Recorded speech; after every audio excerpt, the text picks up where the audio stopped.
Welcome back to Trucks, Trails, and Tales YouTube channel. Oh, do you mind? I'm talking. Please don't. I'm trying to speak. Would you mind letting me speak, please? Sorry about that. This is probably the start of a new video. Sorry, the supervisor is mad because I haven't been out here in a few days. As you can tell, probably from my voice, I'm still struggling with a bit of an illness here. But yeah, I wanted to come out here and show you the finished product again. Of like, I don't know, this may be a day or two later of painting that. And you know what? I'm gonna be honest with you, I'm not 100% in love with it. I think it's way too glossy, which is okay, I guess. I mean, it kind of gives it a little more character, but it definitely doesn't fit the rest of the look of the car. Like I said, maybe I can gloss up the paint a little bit, do something to make that look a little nicer. But yeah, honestly, I kind of prefer the rust more to that, but that's okay. We'll paint wheels and stuff eventually, and that'll probably make it look a little better. But yeah, I mean, it's pretty much the same on the other side too. It's dried pretty consistently.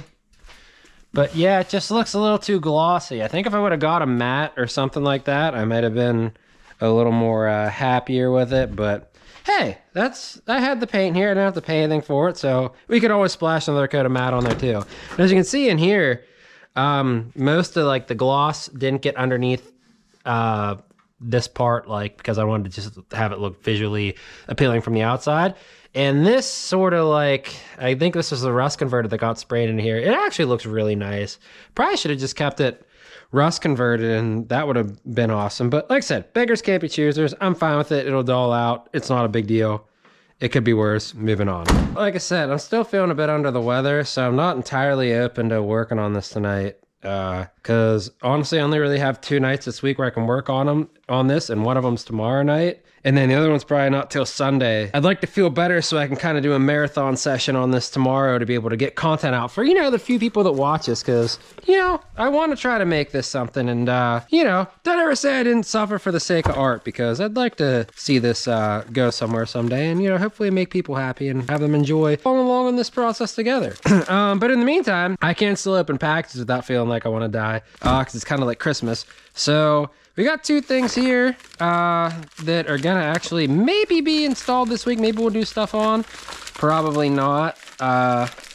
This first one's probably not. But believe it or not, I found OEM tie rod ends for this old girl.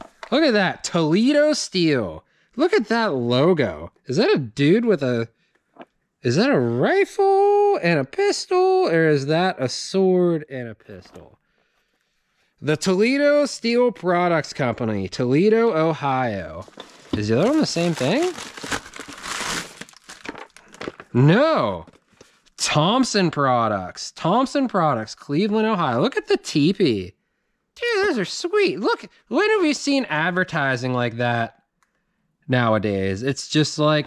That doesn't exist anymore.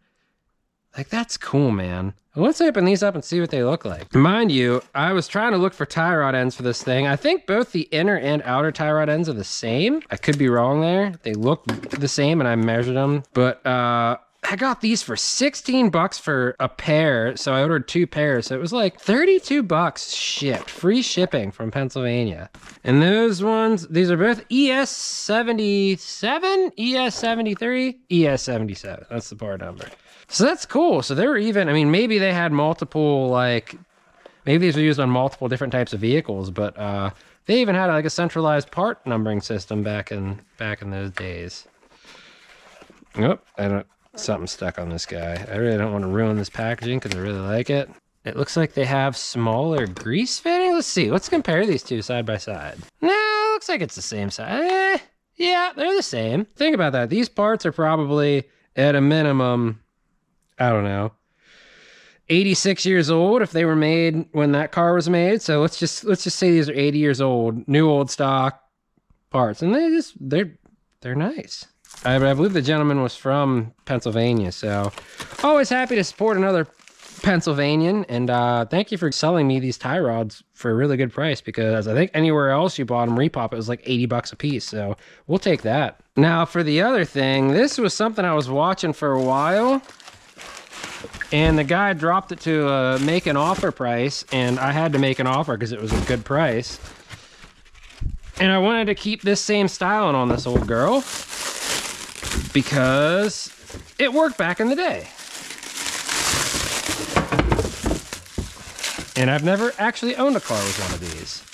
It's an oil bath air cleaner. And I'm trying to remember how much I got this unit for. It was originally like 60 or 70. And I was like, man, I don't know if I want to drop that cash into this. Or I could get like a regular just, what do you call it? Like a paper element cleaner for like 40. But then I was like, man, this would be cool because this is what these came with. And I don't know if this is actually the right one for this. I think they might have been a slightly different style, but this has obviously been sitting out in, I'm assuming, weather for a long time. But it's all there. It's all complete. We can obviously clean that out and fill it with fresh oil and, you know, obviously clean this filter element out and, you know, get it restored back to new, which, I mean, let me know if you'd like to see it. I could do that off camera. I could do it on camera too. And, you know, we could get this all nice and cleaned up, painted, and thrown back on.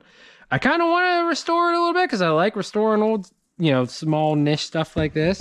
Now, the only problem is when the gentleman sold this to me, and he disclosed this wholeheartedly, so I can't blame him. There's a hole that was like punched in here or something. I don't know why that is.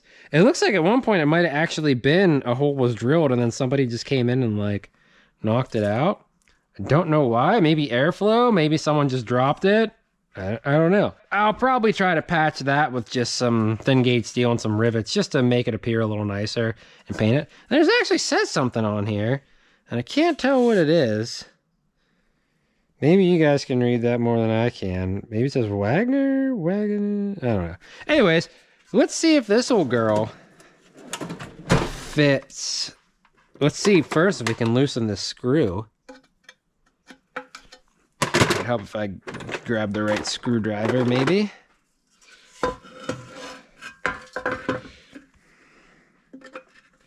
To loosen this clamp. And, oh, she's a bit down there.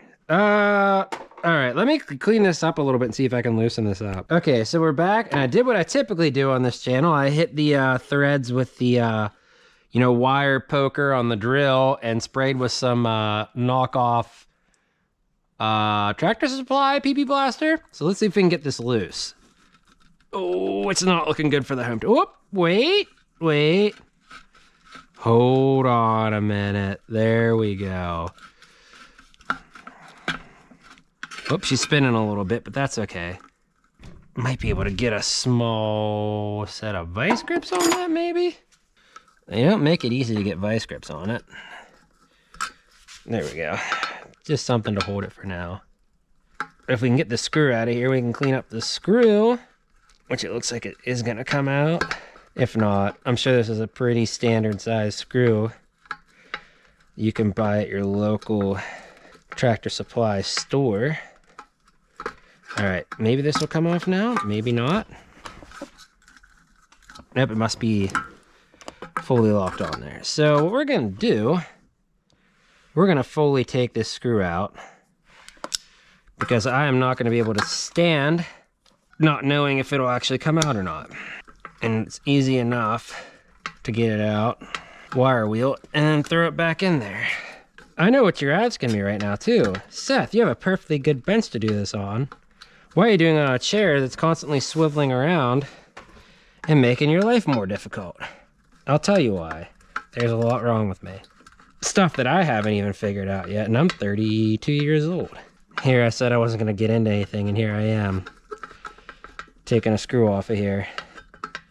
Anyway, all right, looks like she's gonna come out.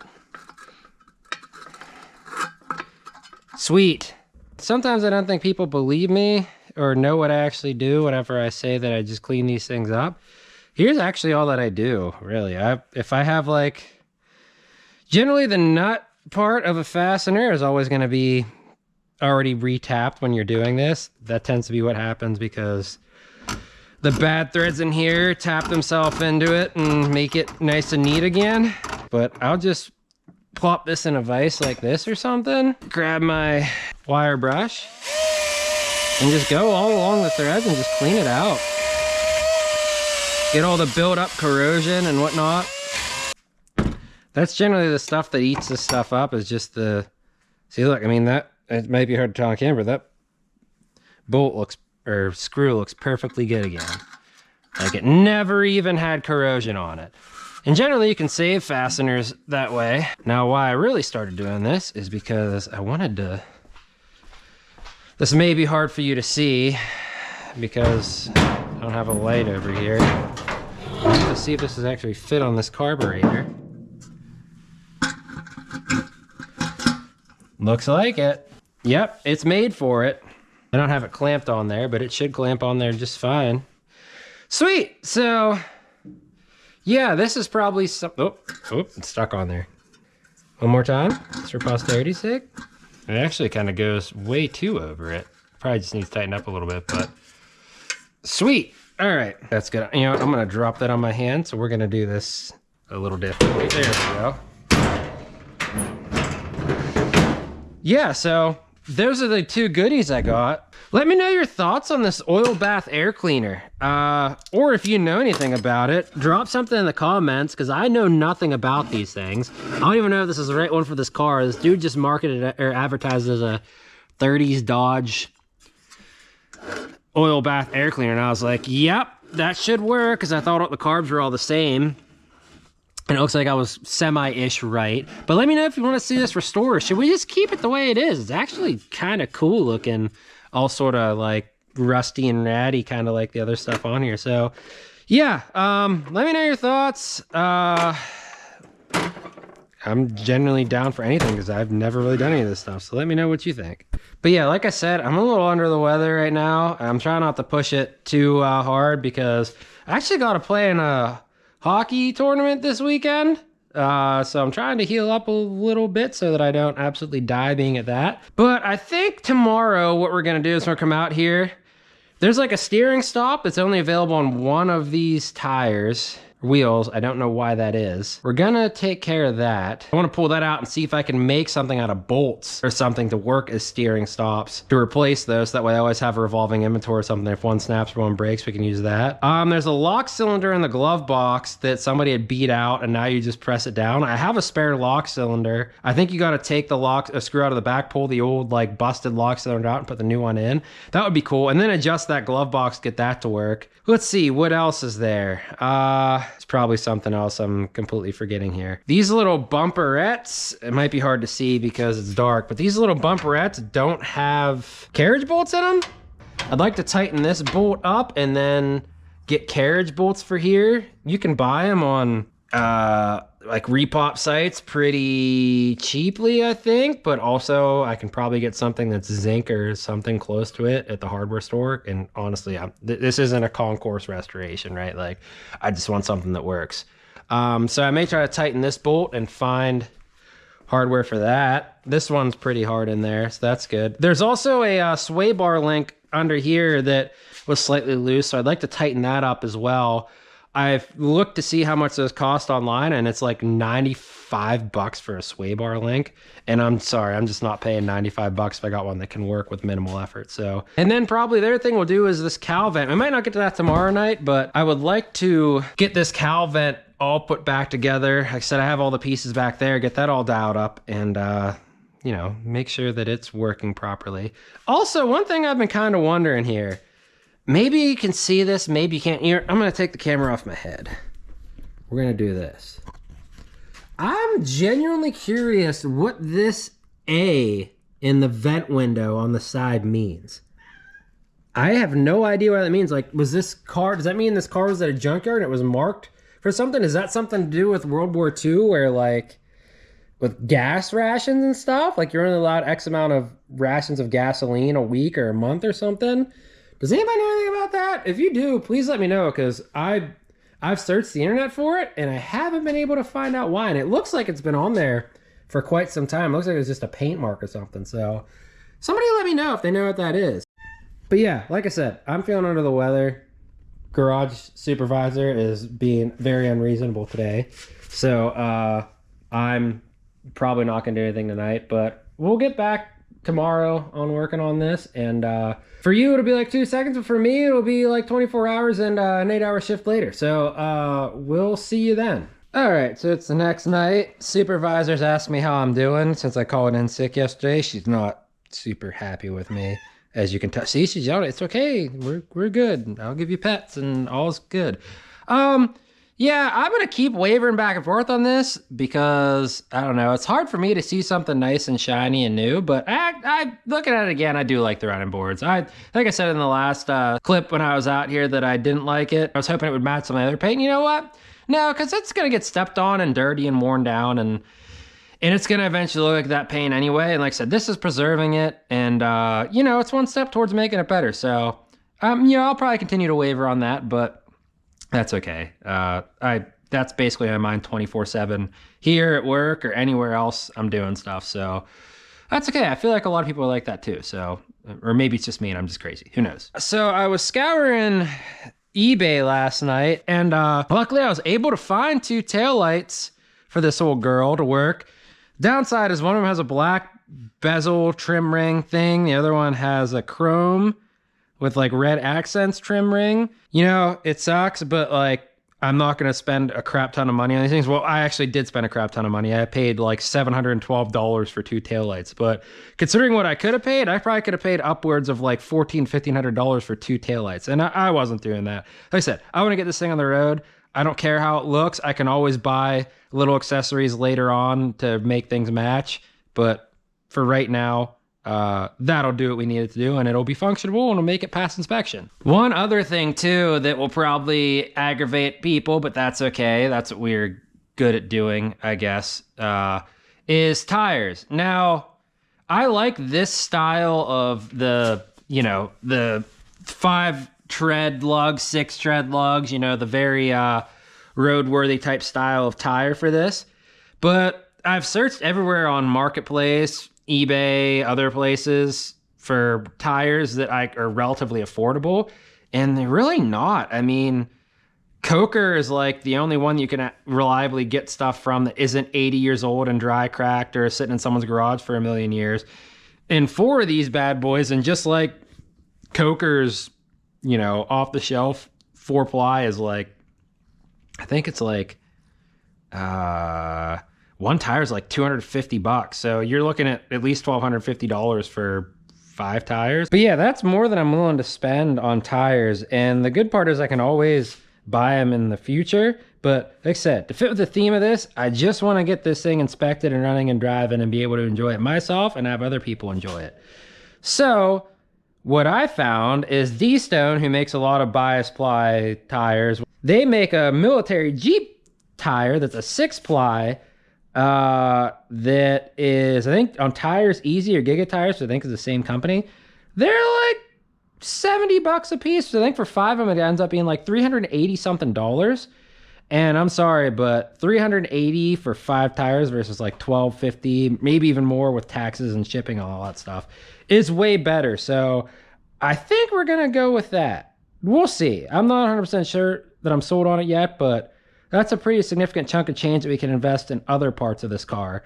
And like I said, even if they're junk, we run them for a year or so and then take them off and actually have the capital to buy the expensive ones. So we'll see about that. I'm gonna try to knock off some small, simple tasks here tonight. This is a lock cylinder for the glove box, and I don't know necessarily how it works. I don't know if I bought the wrong piece because somebody punched it out of the other one previously.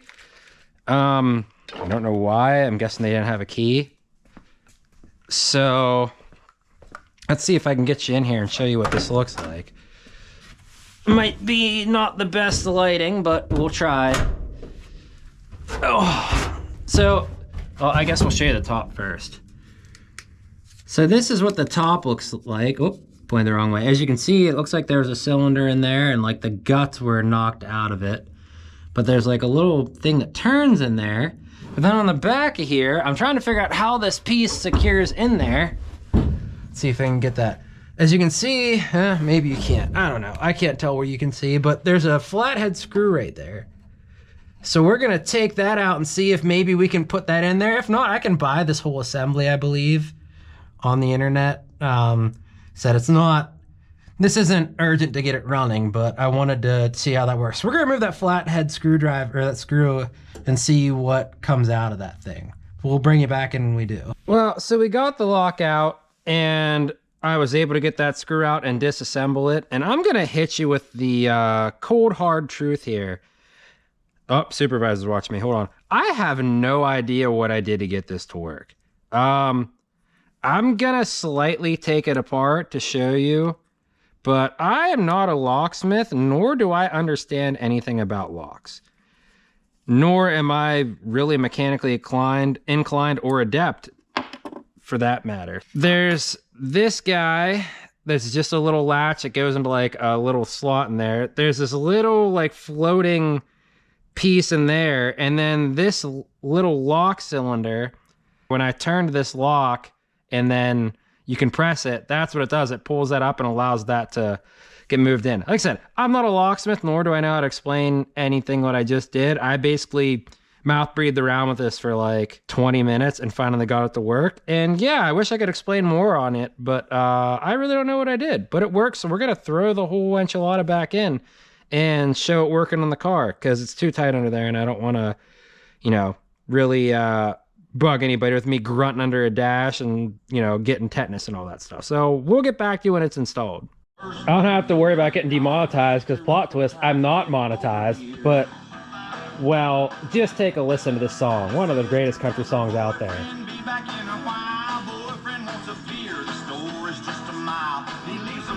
Joe Diffie, what a loss. So like I said, I fang-dangled that lock together. The lighting isn't the greatest in here because I didn't really feel like bringing a corded light with me, but so you can see maybe that this is the old lock cylinder now. So now that's in there. See how the lock is up so I can't press it? Here's the key. You put it in, turn it sideways to unlock it. It doesn't come out. If you press that, see how that little latch in there moves? That's what disengages this. And then this little piece here, I don't know how well you can see that. This is adjustable, it looks like, so you can move it up and down to set the lock in there. And I think, if we're not mistaken, oh, maybe I fixed it. You were able to pry this open before, but now it doesn't look like it. So there, that's how it goes. I think I fixed it. So if I go like this, turn this way, press in. All right, I nailed it. Sweet. So yeah, I guess I don't have to adjust this then. I'll actually look how it is from the underside just to make sure. But yeah, that's how it works. Pretty cool technology. Oh, I guess I did take the key out. So you can take it out when it's like that.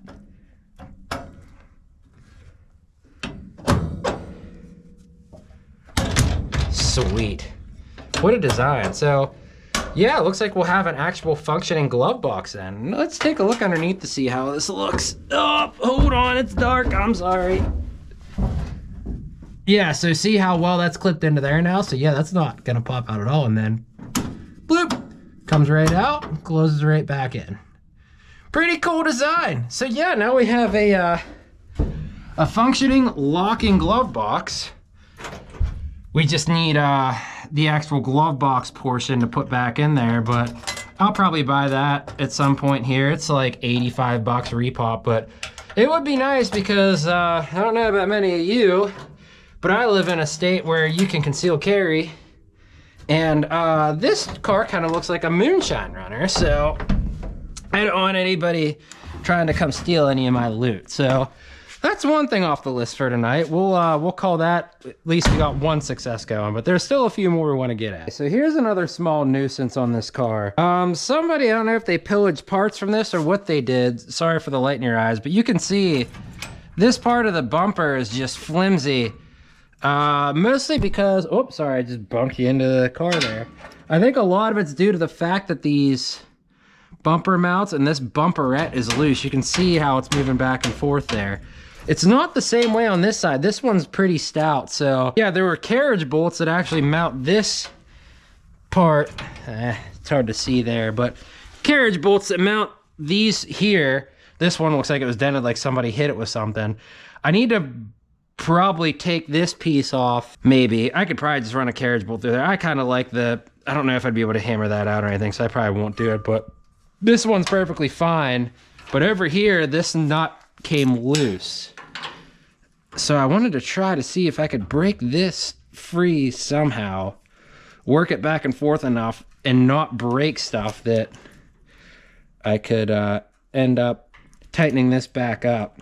So I don't know how possible it's going to be or if I'm going to hurt myself trying to do it, but we're going to mess around with this for a little bit and get back to you and see if we were able to do it, because you don't want to see me fight for 30 minutes grunting through something to try to get this to work. So we'll bring you back when we get closure on this piece. I was able to pull this whole side cap, I guess you would call it, off, which mounts to that little, I guess, bumperette, which mounts through this carriage bolt hole, which mounts to this bracket, which mounts this whole thing through there.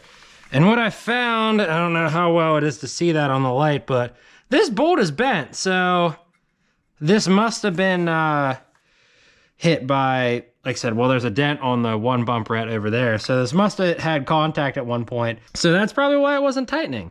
So I'm either going to do one of two things. One, I'm going to try to clean the threads up on this like you've seen me do a bunch of times before and tighten that up. And if that doesn't work, I'm going to try to probably put some washers here or somewhere. That way, although if that doesn't tighten up all the way, since it is bent, hopefully you can get it to mostly tighten so that this bumper actually stays, you know, in there. So you can see it's kind of sprung right now. So I'm going to go do that with this guy, and I'll show you. That lighting might not be the greatest, so it might be a little better over here, but so you can see how bent that bolt is and just kind of haggard. So we'll see what we can do about that, see if we can get it tightened back in there. The other downside too is it doesn't look like this carriage bolt comes out. It looks like it was actually placed in there and then this bracket was welded on there. So I'm not getting that bolt out regardless, and I'm not getting something else in there. So I kind of have to make do with what I have. So we'll mess with it and get back to you here shortly and see what we can do. I was able to clean up those threads pretty decently, and I could actually get that nut to thread all the way on there. So maybe this bolt got elongated, or maybe somebody tried to take this off, gave up because the threads were too bunged up and never bothered to tighten it back on there. But I'm going to try to tighten this back on the way it was and see if it'll go all the way on and remain tight. And, you know, that would be ideal. Like I said, because I can't really reuse or get this bolt out of here. So I'm going to get that installed on there and bring it back to whenever it's on there and see what it looks like. So we'll bring you back in then. Yep, so we're back on this pig, and yeah, I think I'm going to give you one guess as to why that was like that. As you can see, actually, no, I'm just an idiot. This is way too far down. I got to pull this bar back up. I thought it was actually because it was hit so bad, but I clamped this in the wrong spot. So hold on. I'll bring you back whenever I actually know how to do things right and show you how properly fixing things is. One moment, please. So I don't think I explained it well enough whenever I just cut back there. But basically what was going on is I explained it earlier. I pulled that bolt out and it was bent. So this must have been hit. As you can see, there's some marks here on this front fender. So my assumption is that I thought that somebody had hit there and it had bent this forward, but what happens is there's actually detents, and if you look back, you can see the detent is all the way down here in this little bumperette piece that this little piece with the carriage bolt in sort of nests into. And I didn't have it like that, so it was down and it was on this angle here, so the whole thing was bent forward.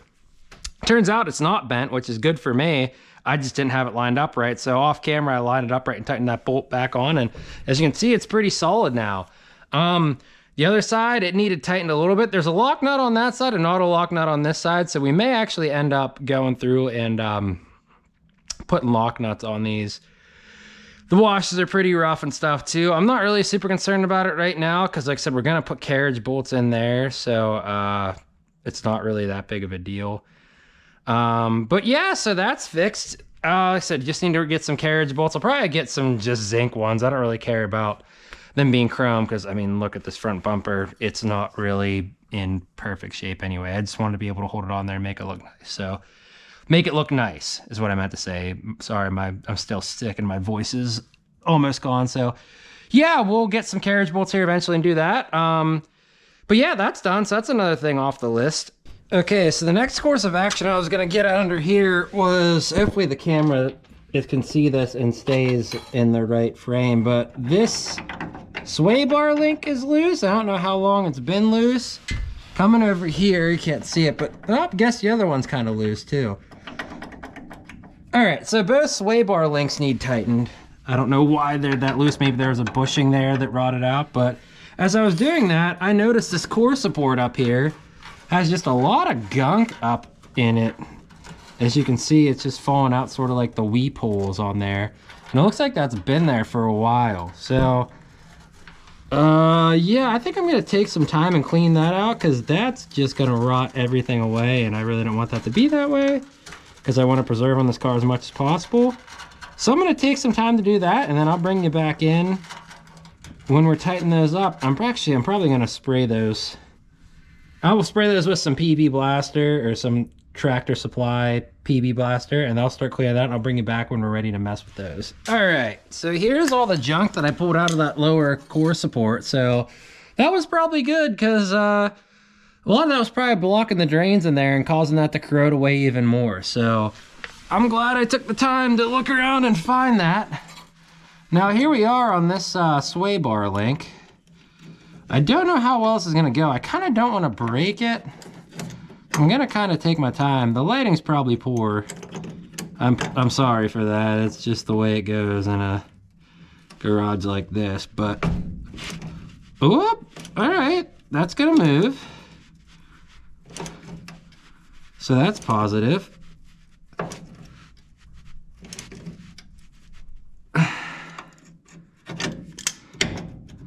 All right, that's still pretty loose. Maybe it's honestly supposed to be loose. I don't know. I'm gonna keep trying to tighten it. I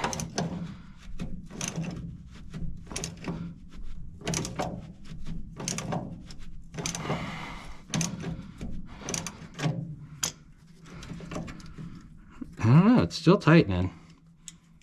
I feel like it's not supposed to be loose. I'm no expert, but I feel like it's only supposed to pivot in one area, which is up there.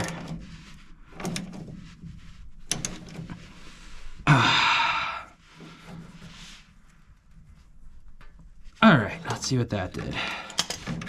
Yeah, that made that a lot nicer.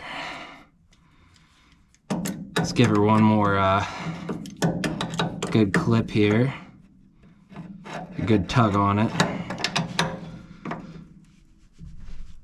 Oh, might have a little more. Hold on.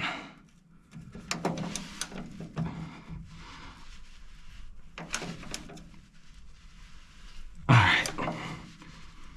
All right. Here we go. So that's not flopping around anymore. That's good. We don't want people thinking we have no idea what we're doing, even though we have no idea what we're doing. So now here's this guy, which is, oh, that thing's hot. Let's see if I can get you some good light here. Hopefully the camera's actually staying in the right spot that it's supposed to. All right, let's see how this one goes.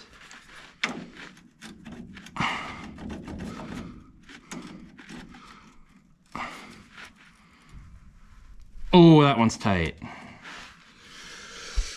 All right, I'm not gonna film this one. You saw me do that one. This one might be a little bit more of a bear. So I will bring you back once I either snap it off or it's tightened again. Well, it didn't take long after I got off the camera with you, but that guy's now tightened down. So both those, I guess, sway bar end links is what we're gonna call them, are locked down and ready to go. So that's good. Won't be making noise. People won't be thinking, you know, I mean, I really don't have any idea what I'm doing, but people will think I have more of an idea of what I know what I'm doing. So that's all for those two. The one other thing I wanted to do, I guess you really can't see it from this angle, but on the other side of that brake drum on the back, there's like a steering stop, I guess is the best way to describe it, that it must prevent the steering from oversteering, and it like has a stop, and then there's a stop that screws into the drum so that it hits that whenever it, you know, you turn it really hard. This side has one, the other side doesn't. I want to take that out and see if there's something I can finagle together with bolts and double nutting stuff to make my own so that I have one for both sides. Because I searched and you can't find that anywhere. For obvious reasons. It's 86-year-old technology, and maybe there's somewhere out there that maybe it was used on like Dodge trucks from this era too, and you can find it, but I'm really not super concerned about it. I'll make my own. If they break, then I'll just continue making my own. Because I'm sure there's bolts with the same thread pitch and everything. So yeah, we'll try to get you in there and see if I can record part of that too. But I'm gonna clean this all up first, and then we'll get to that. Okay, let's get you underneath here. Oh, I just hit you off the tire. Sorry about that. Hope you're all right. So here's what I'm talking about with this little steering stop. So this is it right here. You can see it's just a piece of, I don't know, steel. But it's screwed into there. I don't think that nut's part of it. This thread's right there. I think it just threads in right there. And there's a little stop that it goes on. I already got the ratchet for it. Let's see if we can break that guy loose. Oh, okay, there is threads in there. So that came out pretty easily. Yeah, so there's that piece. That's interesting that it's got bigger threads in there and different threads out there. So yeah, now I can use this piece to try to come up with something that I might be able to plop in there. That's like, I'm thinking, well, my thought is just getting a bolt and trying to figure out how many threads go into there. I can measure it off of this thread, obviously, and then try to make the bolt head go out to about right here, because I don't think it's gonna contact anything. If not, I can grind it down or get like a button head maybe, and then I could put a nut in here and jam it, and that way it will hit off there and do basically the same thing as this without having to get some hideous contraption like this made. But we'll see what comes out of that. Like I said, I'm not entirely sure yet, but it would be nice to have that so that it limits the steering. So I'm guessing it's there for a reason. I don't know what that reason is, but I'd hate to find out somewhere on the road and be stranded. Well, I think that's it on the 39 tonight. Like I said, it's hi girls, how you doing? It's I'm still not feeling the greatest, and I just want to get some things done. Hopefully that's enough to, you know, make an interesting video, or, you know, pique your guys' interest in what you think about this car. Like I said, I have a busy couple days coming up. It's Thursday? Wednesday. It's Wednesday now. The next time I'm probably going to be able to work on this is Sunday. I'm thinking what we're going to do is maybe try to get some carriage bolts for the front of this guy so that we can bolt that all back together. Then I also think we're going to reassemble this cowl system here, the little cowl vent, to be able to actually make that functionable, have it all cleaned up and ready to go. Excuse me. Other than that, I don't know what else we'll try to fit in there. I may have some other piddly onesie twosie stuff we can do. But stay tuned, because probably the next thing we're going to tackle with this is the floor. I don't think that'll be the next video. It'll probably be the following video. I actually have to go to Vegas for a little bit for, you know, work and stuff like that. So maybe we'll get a little bit of that in, enough to fit in a video, but that's probably the main hurdle we're going to tackle next, is just getting this floor all fixed up, ready to go, rust converted, painted, so that way we can actually, you know, run this thing, or make it, not run this thing. Well, it is going to make it able to be ran, you know, get inspected and stuff, but it's also going to make it airtight so we're not breathing in exhaust and any of that other fun stuff. We'll get back to you then, but before I go inside, I actually have some customer work I have to do. And by customer, I mean my mom. And by customer, I'm not charging anything for it. I'm doing it for free because it's my mom. And she clothed and fed and kept a roof under my head along with my dad for 22 years of my life. Because I didn't... Oh, I'm sorry. I know you're upset about it too. Because I stayed at home when I went to college, because I went to a college close to my house. So yeah, that was even bonus money they spent on me. So I'm going to get this all cut up. You can see I have a mark.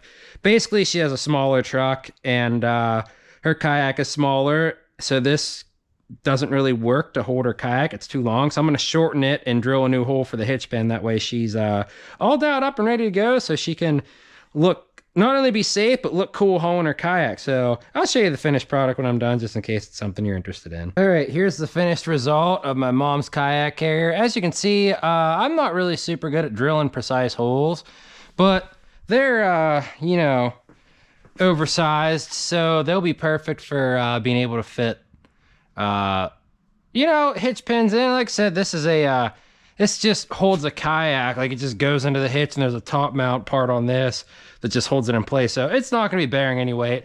It'll be good enough for what it's for, and it'll work super well. And Mom will be happy because she'll be the cool person of the kayak group. So we'll set this over here to dry. And like I said, I'm pretty busy this week, so we'll be back with you probably on Sunday, so 4 days from now, and we'll get some work done on the old 39 even more. So we'll talk to you then. So it's Sunday. Well, it's been like 4 days or whatever since we've been out here working on stuff. I was gonna make a trip to the local tractor supply store to get some hardware for the things we mentioned. Like I said, I needed some serrated washers, I needed some carriage bolts, and I needed, one thing I didn't think I mentioned is these little, let's go over and look at them.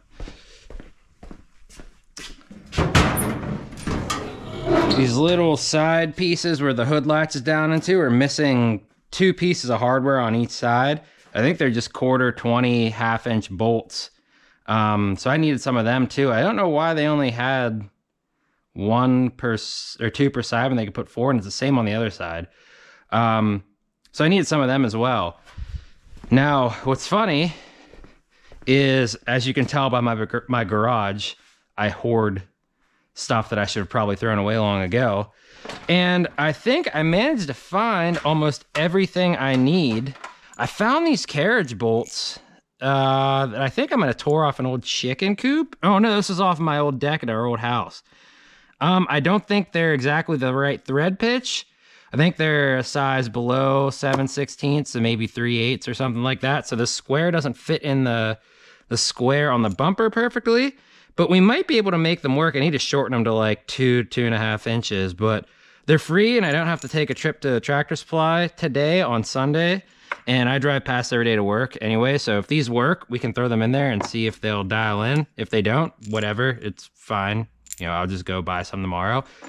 Yeah, and then I found, I don't know if you can see in this bag, but I found 2 serrated washers that are basically the same size in some bag of something I had somewhere that I saved. So we might have everything to do all that. So that'll be good. I also pulled this fitting out of the old fuel tank that was sitting around for a while. As you can see, I think this is just an adapter that just bottoms out in there, and then this must fit the line onto there. So you can see that line's pretty rusted on this. We're gonna struggle to get that out, but I don't know how well you can see it, but the guy that sold this to me said that when he was trying to pull stuff out of the tank, it was, thought maybe it was sucking air or whatever. And like I said, we saw the tank, it had rust chunks in it and barely any fuel. The strange part about this is I have a friend that I work with that has a 53 Power Wagon that is basically kind of the same setup as a 39 Dodge. I've helped him work on it a couple of times, and we thought the fuel pump was bad, bought a fuel pump, put it on there, and we realized it wasn't sucking from the tank. And I'm curious if this is the same issue as it, because it's been sitting for a while. So yeah, you know, just a PSA, if you're ever sitting there fighting stuff. Well, actually, we did find out the tank was bad on his, because I ran the fuel pump, or we ran the fuel pump to a gas jug, and it pulled fuel no problem. So always check your fuel source, because that's probably the main issue of all your problems. That's rusty, chunky goodness. And as you can see, we're back with this little fitting here, and I just want to try to jam. Here, we'll do it over the trash so we don't have to clean it up. A bunch of stuff just jammed up in there. And you know, it's quite possible they could have got packed bad enough that the fuel pump couldn't break through it. And sometimes you can blow back through these lines. You know, if you hook like an air compressor or something up on the fuel line, just like a regular, you know, air hose fitting or something, whatever, you can MacGyver stuff together and punch through that. Sometimes you can blow stuff back out, but if it goes right to the bottom of the tank, then it just inevitably, you know, plugs up the tank again. So yeah, interesting stuff there. And while we're out here, let's just try to get this old fitting off, just to see what it looks like in there. Put a little Tractor Supply goodness on there.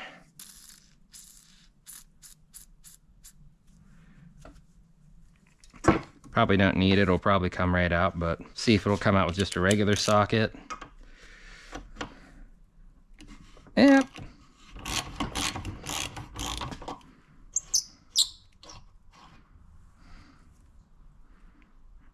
Let's see if that line will come out of there. Here, you know what? We can do this. Pull this guy off. Save that for later. Make it enough that we can do that. And see if we can hammer this little guy out of here. Ooh, maybe not.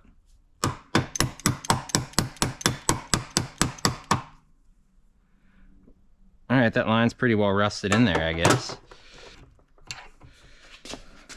But let's pull that out.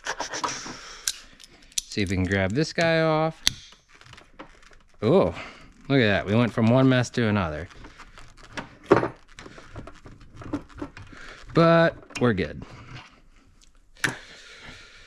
So there we go. We managed to save the fuel line. We could probably honestly clean this fitting up and reuse it. I'll probably just buy a new one though, because it's kind of pitted. But yeah, so looks like that must be a 5/16 double flare. I'll save those pieces, but yeah, interesting piece of history there. Could have been why this girl wasn't starting the whole time. But moving on, going to replace all of those bolts that hold that little frame on there. Those little frames for holding down the, what's it called? The side skirts, maybe? I don't know. That sounds like the right term. But yeah, we're gonna take, hopefully the lighting is adequate here. I think we got 9 of these, so we got an extra. But we're gonna take these bolts out here, this guy, that guy, and then over here, gonna take out this guy and just replace them with those black bolts that we have. It's pretty standard stuff, so I'm not gonna show you guys the whole process, but I'll bring you back in once they're all replaced and we'll see if this shuts any better or anything. Okay, so I got all those bolts replaced on this side and on this side, as you can see. So there's 4 for each. I have everything loose just because I want to try to adjust these a little better, get them a bit more square in there. Not that I'm sure it matters, but I figured I could make it be a starting point to see if it makes these close a little better, because they kind of bind a little bit. I don't think it's anything too bad, but yeah, I wanted to try to get that back to normal and see how that goes. Because I don't know how long it's been in there with only 2 bolts per side. Obviously, we're gonna save these, put them back in the random bolt.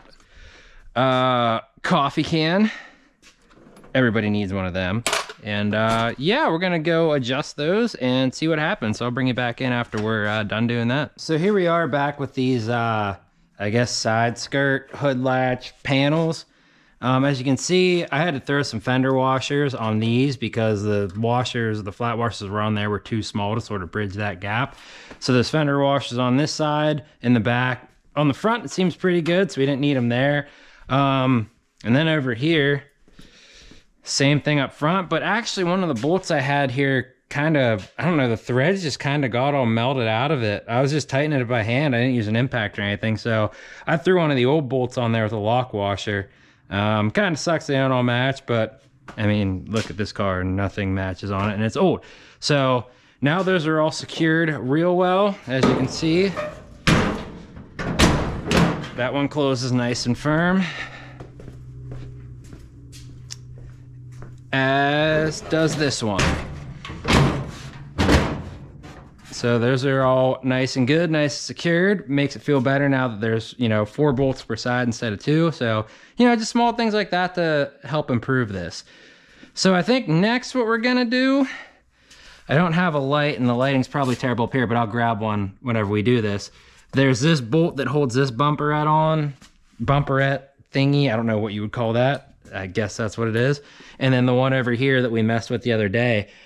I'm gonna take off this bolt and this flat washer and put a new non-rotted flat washer and a lock washer on there to match that side. And I'm gonna keep those both loose. And then what we're gonna try to do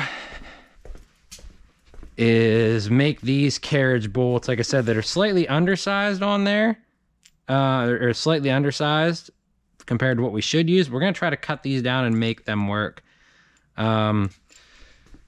Yeah, I was gonna show you it, but I gotta cut them down because they didn't fit all the way through. But Let me get those cut down first, and then we'll bring you back to up front there with a light and show you what we need to do. I think I'm gonna come down to like 2.5 inches. That should be substantial enough to fit in there.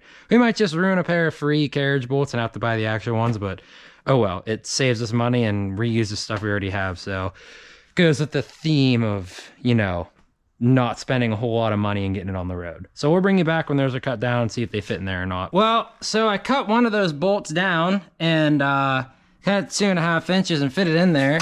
And it might be kind of hard to see with the this light I have. It's slightly undersized, but it works perfectly fine. I think 2.5 inches might be the right amount. As you can see, it's in there. It seems pretty solid. It's not flopping around anymore. So yeah, I think we're just gonna stick with these guys because they're free and they work. So I'm gonna go take this one off, get the back of the threads cleaned up there because they're a little sharp, and then I'm gonna cut the other one down, and then we'll come up here and work on both of these sides to, you know, get everything nice and dialed up so that we can get these nice and tight and straight and yeah, make it look good again. So we'll bring you back in once we get that bolt cut down and start working on this. I got these bolts all nice and, well, it's kind of hard to see in the light here, but they're all nice and shined up. I got all the old paint off them. That's probably gonna corrode, but I don't care because the front of the bumper is kind of corroded too. So it'll match. It'll be shiny for a while, but then it won't be. But like I said, it's all gonna come together real nice. So the first thing we're gonna do is I'm gonna remove this bolt or this nut here in this washer, because this washer, hopefully you guys can see that. I'm trying to get it a good shot, but the supervisor wants pet. I've almost stepped on her like 8 times because she keeps running in front of me. But I'm gonna remove that bolt, that nut and washer, and I have a lock washer and another flat washer to replace with, because that flat washer is pretty much screwed. It's very corroded. And then we'll keep that loose and we'll install this custom carriage bolt that I made. So we're back after a short hiatus here. As you can see, that carriage bolt's in there. I have the nut hand tight back there. I threw Loctite on there just because I want it to not fall off, which I don't think it would anyway, but we're gonna make sure. And then I have this bolt or nut washer and lock washer on here loose. I think what we're gonna do is we're gonna tighten this guy first to kind of make this as square as possible on the bumper, since it's kind of curved form fit to it. And then we'll come back and tighten this one, and I'll bring you back in after that's all done and show you the finished product. Hopefully it turns out decent. As is life, I got that carriage bolt fully tightened there, and as I was tightening excuse me, this one down, I didn't even tighten it that much yet. It still had a little bit more torque we could put on it, and as you can see, it just snapped. I don't know why. I mean, maybe it's just because the bolt got old and brittle, but I didn't even have it torqued down that hard, and it's just decided to let go. So, yeah, not ideal at all. I'm gonna have to find a way to get that out, probably cut it out. I don't know how I'm gonna get something back in there because I believe this piece was welded in with the bolt in it, because even right now with the thread it's at, you can't get that in or out of there. So yeah, that's not good. I think what we're gonna do is just finish that side up. Hopefully it doesn't repeat the same thing, and then maybe try to finagle a way to get this back together. I don't know. Yeah, not good, but I'll bring you back when we get that side put together and we'll figure it out from there. Okay, so I've been messing with this bumper for a little bit now. Like I said, to recap, this little end bracket broke. Oh, there's washers and stuff in there. That little end cap broke. The bolt broke. Like I said, I wasn't cranking on it, so it must just been from the years of sitting out in the weather and stuff. It got brittle, and maybe it was tightened one too many times. Something, I don't know. Either way, it broke on me. Can't go back. Might have been my fault. Might not have been. Whatever. Doesn't really matter. I was going to tighten this other one on, and I noticed it. Well, I noticed this before, but I didn't think it would really matter. This piece was hit before. So that makes it really hard to fit that carriage bolt in there because it's all cattywampus and doesn't go in straight and all that stuff. I got this off, and now that I'm looking at it, I actually really like the look of this, and I can't really open the garage door for you to get a really good view of this, but I actually really like the look without these on here.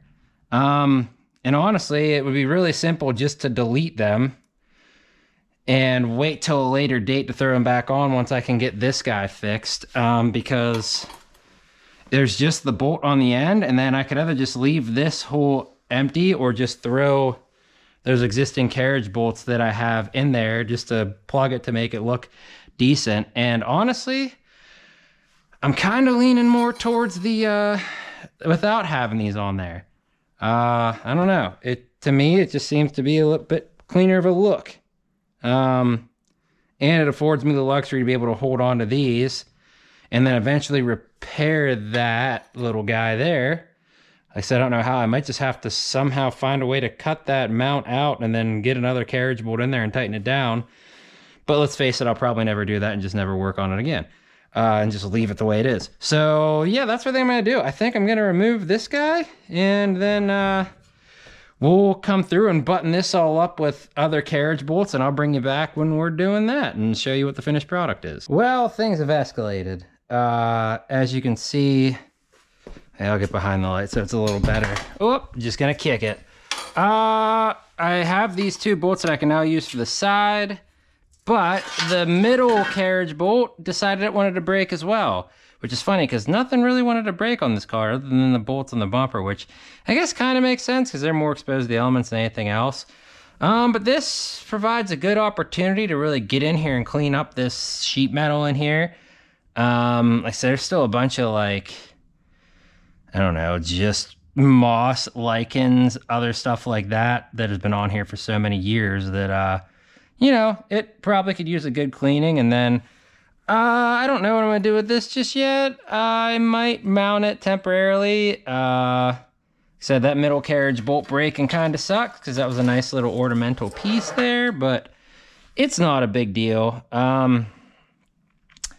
Yeah, I may just try to temporarily mount it and then grab some more carriage bolts tomorrow and remount it. We'll see. But I'll get back with you once I get this all cleaned up and looking nice. And yeah, then we can temporarily install this, get that old carriage bolt out and go from there. Okay, so as we've continued to completely butcher this quick and easy bumper, I guess, refresh. Like I said, it's kind of nice when things go wrong because it forces you to think outside the box, but also it made me realize how much I really like this bumper without those bumperettes. I know a lot of people like to completely remove the bumpers from these old cars when they hot rod them and stuff, and that's cool. Like, I have no qualms with that, but I also want something on there just in case, you know, I've had one too many, you know, beers around here and want to move this around and end up bumping it into something else. Because I do that from time to time. Sox agrees. But don't do that on the actual road. Just do it on your property where you can only hurt yourself. So yeah, I managed to rob a bolt from one of those bumperette thingies that should hopefully, actually I haven't checked it yet. Let's see if it fits in there. It should fit in this little center part, maybe.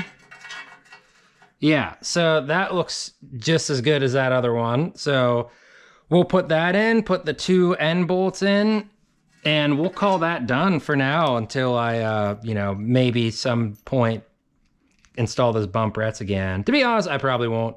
That's just how it happens. You get stuff done and then you're like, nope, I'm good. So yeah, we'll go ahead and get this installed and show you the finished product. Got the bumper installed. Everything looks good. Like I said, I cleaned up all the mossy bracketry and stuff. I actually looked at this and didn't like how it looked, so I went and hit it with the orbital sander here and knocked a lot of the loose chrome plating off of it. I think it turned out pretty well. Like I said, it's not perfect. I'm honestly never going to get this chrome, so it really doesn't matter. I like the way it looks now.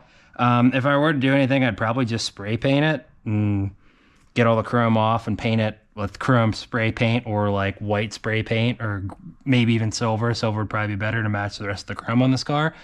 But yeah, so I think we'll call that done for now. Like I said, maybe some point in the future we'll restore those bumperettes, but honestly, probably not because I like the way this looks better.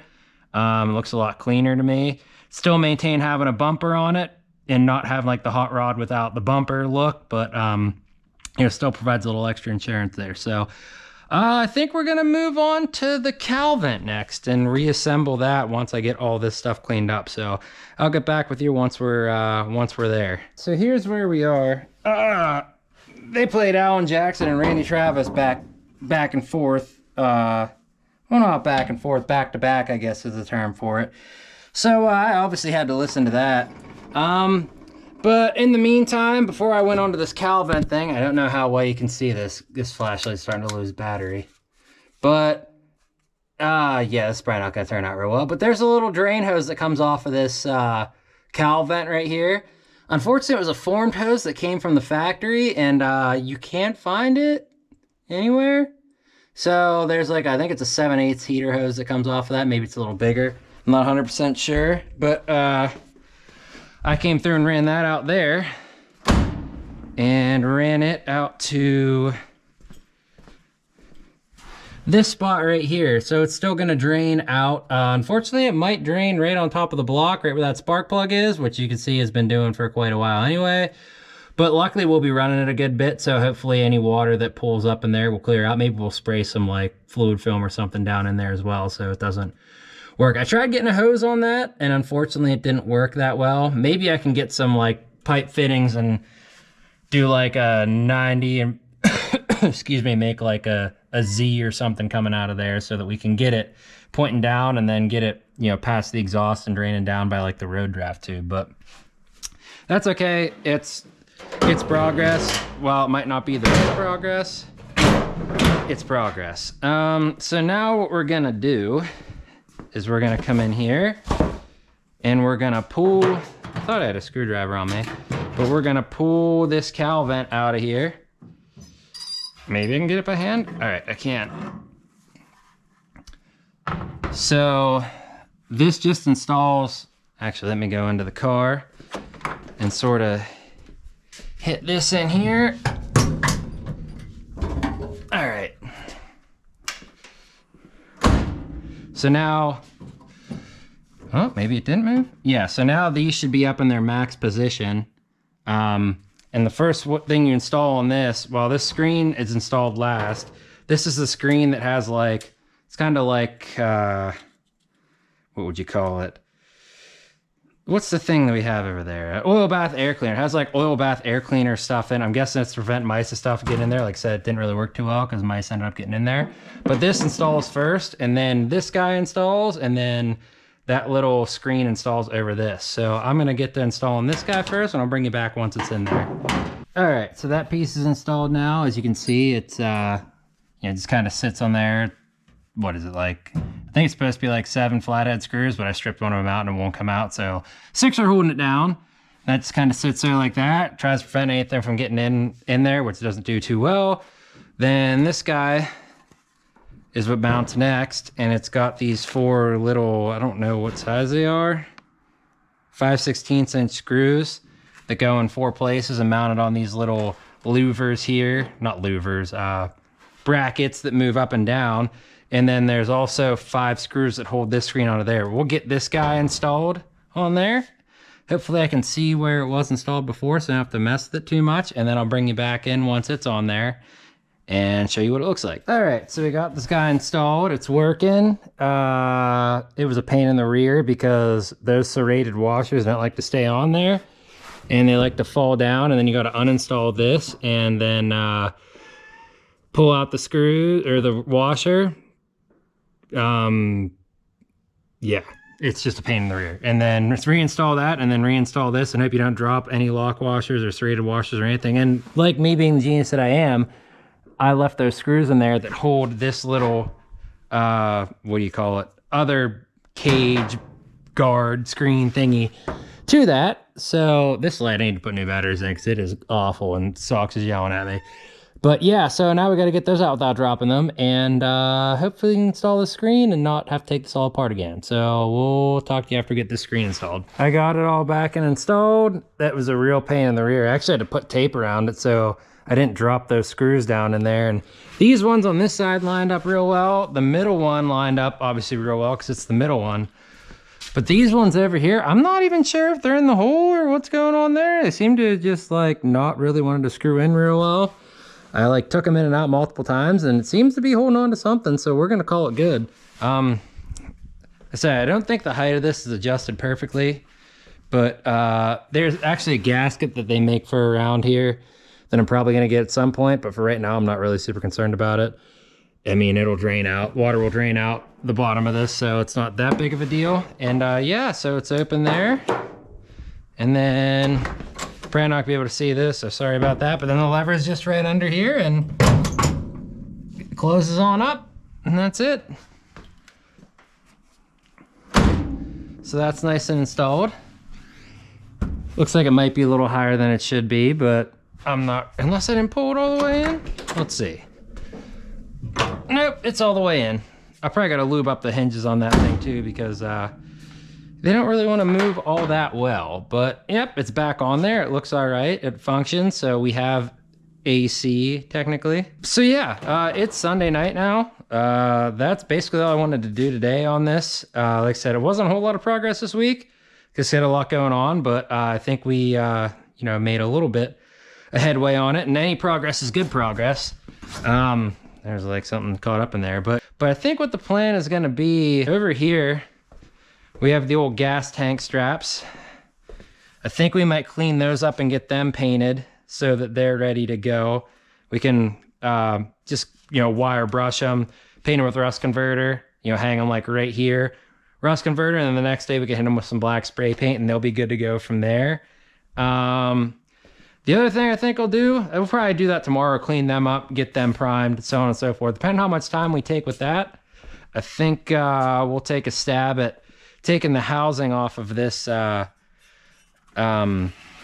heater box, because it sounds like there's rust and stuff around there, and I want to see if it's strictly related to the heater core or just this little housing that's around it, because if the heater core is plugged up, we're probably gonna have to flush that out a little bit so that way we actually have working heat. But yeah, that's what I think we'll do. And then who knows, when Sunday comes around, we got some parts that should be coming, so maybe we can try some stuff with that. Tail lights and tires. Probably won't mess with tires now, but yeah, tail lights would be good to kind of start prepping and get stuff figured out with that. So yeah, I'm incessantly rambling, but I hope you enjoyed the video this week. Like I said, plenty of fun things in store for this. Since we don't have a whole lot of time this week, probably the following week we'll get into the rust repair. I know I keep saying it's going to be the next week and the next week and the next week. Hey, supervisor, I know, I'm just recapping. But yeah, it's probably going to end up being the following week just because I keep putting it off and not having time. But that week I should have a lot of time to just get down and dirty with it and start cutting stuff out and start cutting sheet metal off this and throwing it in there and getting all the floors patched and everything handled. So yeah, if you like what you see here, please leave a comment. Let me know if you like what I'm doing or don't like what I'm doing. You know, like the video if you actually do like it, or if you don't like it and want to like it, that would be cool too. And subscribe if you want to see more on this girl or any other projects that we got going on here that, you know, seem to preoccupy most of the time in my life. But yeah, so thank you for watching, and we'll catch you again in the next video. And the supervisor will catch you as well.